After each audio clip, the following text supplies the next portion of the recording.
ശ്യാമ മാഡത്തിന്റെ മകൾ ആരാണെന്ന് എനിക്കറിയണം. ഒന്നെങ്കിൽ ശ്യാമ മാഡത്തിന്, അല്ലെങ്കിൽ ഫിദ മാഡത്തിന്. അത് കൃത്യമായിട്ട് അറിയാം. മോൾ എന്തിനാ അത് അറിയുന്നത്? ഞാൻ എന്തിനാ അത് അറിയുന്നെന്നോ? ശ്യാമ മാഡം പറഞ്ഞ കഥയും ഞാനും തമ്മിൽ ഒരു ബന്ധവും ഇല്ലേ? എന്ത് ബന്ധം? ഇന്റർവ്യൂല് ശ്യാമ മാഡം പറഞ്ഞത് ശ്യാമ മാഡം പ്രസവിച്ച കുഞ്ഞിനെ ഒരു കുട്ടവഞ്ചിയിൽ ഒഴുക്കി വിട്ടുന്ന. എന്റെ അച്ഛൻ എന്നെ കണ്ടെത്തിയപ്പോ അതിന് പുറകിലുണ്ടായിരുന്ന കഥയും ഒരു കുട്ടവഞ്ചിയിൽ ഒഴുകി വന്നു തന്നെയാ. അങ്ങനെയാണെങ്കിൽ ഞാൻ ആരാ മാഡം?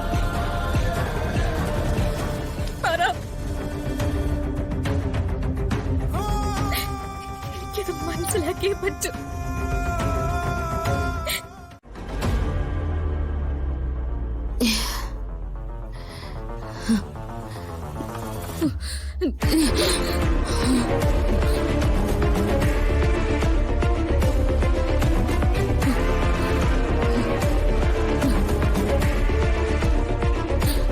വേണ്ട, ഇനി ഈ മുഖം മൂടിയിട്ട് എന്നെ ചതിക്കണ്ട.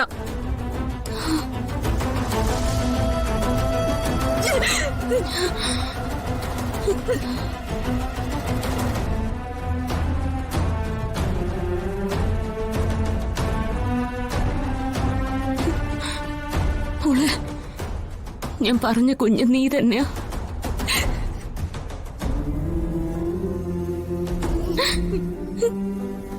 ഞാനാ നിന്റെ അമ്മ.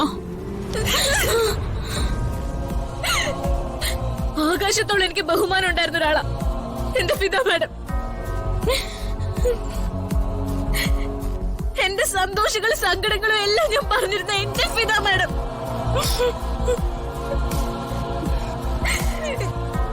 ഒരു കറുത്ത തുണിക്കപ്പുറത്ത് എന്നെ ചതിച്ച എന്റെ അമ്മയല്ലേ?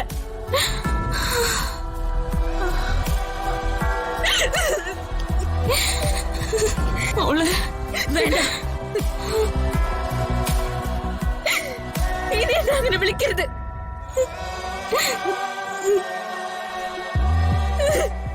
എന്തിനായിരുന്നു ഈ ആൾ മാറാട്ടം? എന്തിനാ കൂടെ നിർത്തി എന്നെ ചതിച്ചത്? മോളെ, അതിന് തക്കതായ കാരണങ്ങൾ ഉള്ളതുകൊണ്ടാ. എന്താ തക്കതായ കാരണം? എന്താ കാരണം?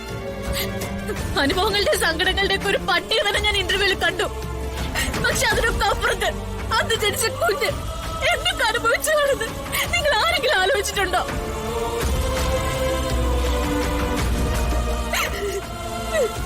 ഒരിടത്തല്ല, പല സ്ഥലത്ത്.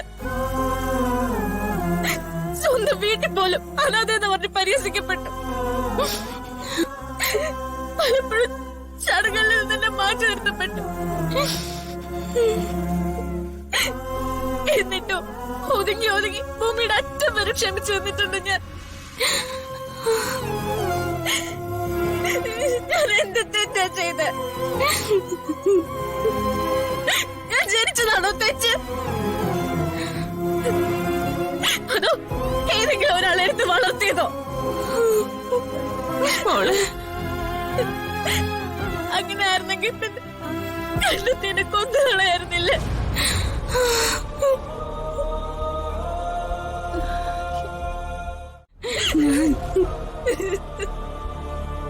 ഇതെനിക്ക് തരാവുന്ന ഏറ്റവും വലിയ ഷോക്ക്.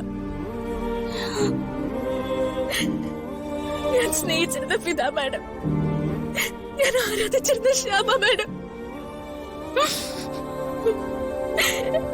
എല്ലാവരും ഒന്നിച്ചില്ലതായ ഷോക്ക്. മതി, ഇനി അഭിനയം മതി.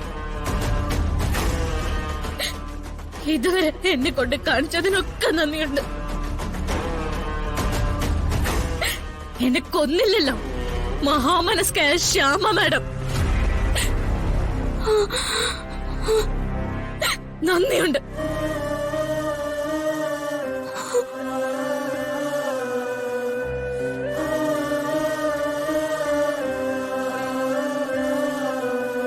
വലിയ വലിയ വേദികളിൽ നിന്ന് വലിയ സ്ഥാനത്തുള്ളവർക്ക് അവരുടെയൊക്കെ കഥ പറയാം, കരയാം. മോളെ പക്ഷെ രാധിക ഒരു പാവം പെണ്ണ, കരുതി കരുതി മതിയായ ഒരു പെണ്ണ്. പക്ഷെ ഒരു കാര്യം ഞാൻ തെളിച്ചു പറയാം, സ്വന്തം മകളുടെ മുൻപിൽ വേറൊരു വേഷത്തിൽ നിന്ന് അഭിനയിച്ച ഒരാളെ എനിക്ക് വേണ്ട. അങ്ങനെ ഒരു അമ്മയെ തേടി ജീവിതത്തിൽ ഒരിക്കലും ഞാൻ വരില്ല.